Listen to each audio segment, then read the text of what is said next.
Hello everyone. Today we're discussing how to improve video quality on your Facebook Messenger app. Let's dive into the solution. To begin, open up your Messenger app and navigate to the settings. Tap on the settings icon to access the settings window.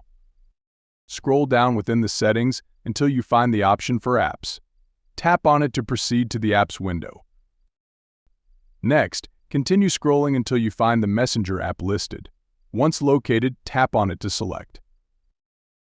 Within the Messenger app settings, tap on Force Stop. Confirm this action by tapping on OK.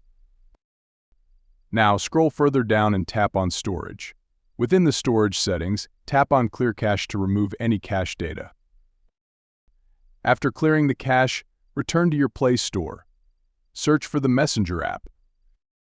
If an update is available, tap on Update to install it. That's it. Following these steps should help improve the video quality on your Facebook Messenger app. Thank you for watching.